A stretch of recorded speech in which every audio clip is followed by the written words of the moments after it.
What's up and welcome back.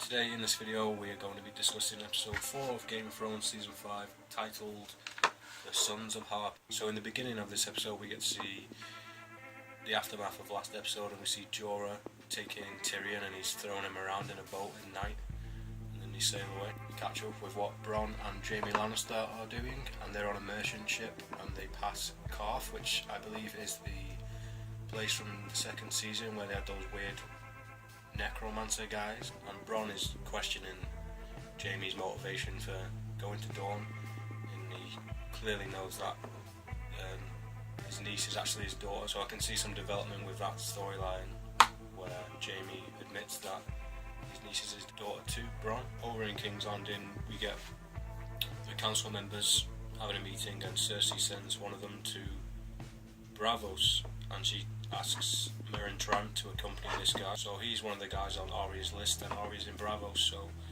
hopefully she can knock one off the list, because that guy is a royal cunt. When I said in the last video about the hopefully seeing the High Sparrows getting up to some more crazy antics, they really upped the ante in this episode, because they're going around, they've all got brands on their head now. They've got branding like a circle symbol on their head. They're basically going around destroying the villages, destroying the things, destroying all the market stalls, and they are killing all the homosexual people in King's Landing basically. And they get Loras Tyrell and they take him to the cells. Obviously Marjorie's not too happy with this, and she gets Tommen to try and free him, but Tommen goes there and the High Sparrows won't let him through. Tommen goes to Cersei to try and sort the problem out, and she says she has nothing to do with it. And you kind of feel sorry for Tommen in this episode, because he's being constantly doubted and his authority is just not working at all, so everyone's just treating him still like a kid even though he's the king.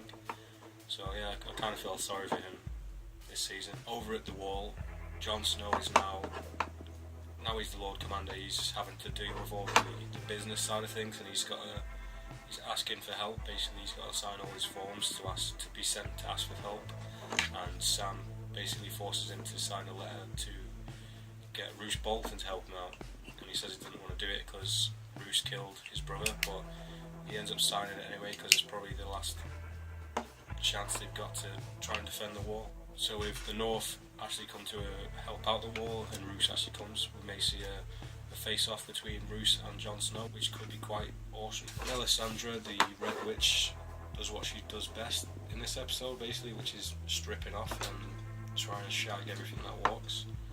She's trying to seduce Jon Snow. Jon almost does it, but then he holds back at the last minute. I'm not sure what her angle is there.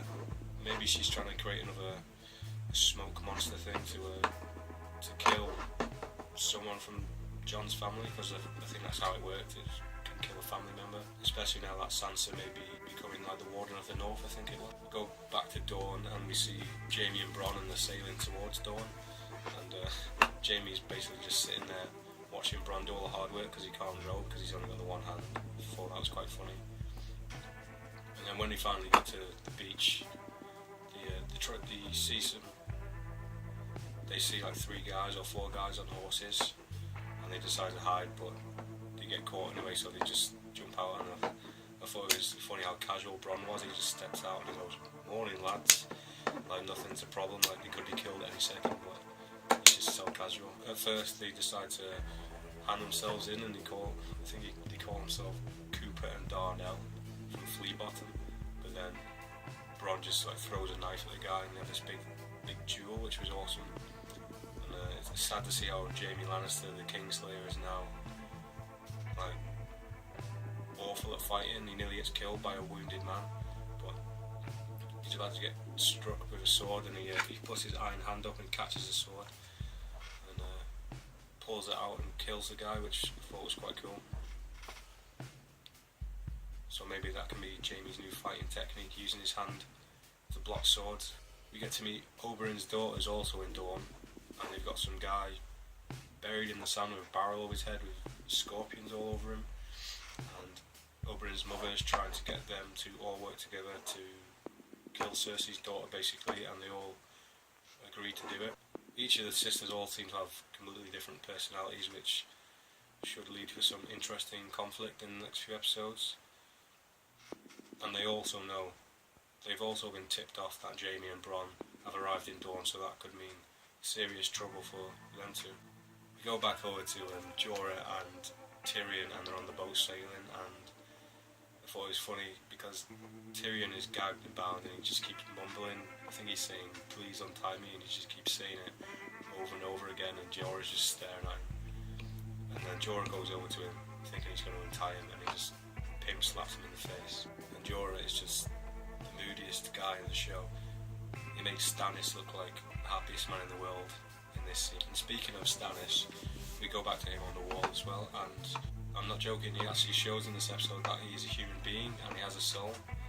When he defends his daughter, when he tells the story about how she got the grayscale and how he tried his best to save her life. So he shows that he actually does love his daughter in this episode, which was nice because we haven't seen Stannis show any kind of emotion at all throughout the season. And on to the final, say, 5 or 10 minutes of the episode were very intense. Daenerys was speaking to the councilman, and Barristan Selmy, I think that's his name, Barrister. Yeah, he goes out on his own, and the Unsullied get ambushed by the Sons of Harpy, and they'll all be having a throat cut, and it's a really intense action scene, and Grey Worm's holding his own. He kills a lot of guys, but he actually gets stabbed himself. And at the last minute, Barrister comes and saves the day, I guess. He comes and he cuts down all these guys. He gets stabbed in the chest, which is not looking good for him. Grey Worm also gets stabbed in the side. And then the episode ends with those two bleeding out on the floor, and you don't know if they've died or not. In my opinion, I think Barristan is definitely dead because he got stabbed in the heart. Grey Worm, I'm not so sure if he's dead or not. I don't know if it was just my eyes or if that was on the floor already, but it did seem like there was a lot of blood pouring out of him.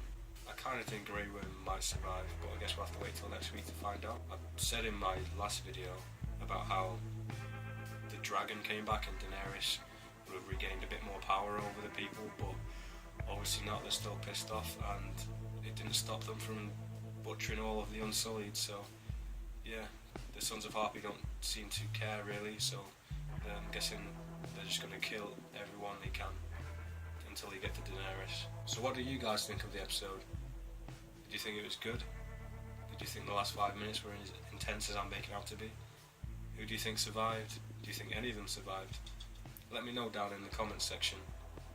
And if you haven't seen my other videos, go and check them out now. So if you want to see the older videos, or you can't wait for the next episode's review and thoughts, then subscribe and put those thumbs up and leave some comments about what you thought, and I will see you guys next time.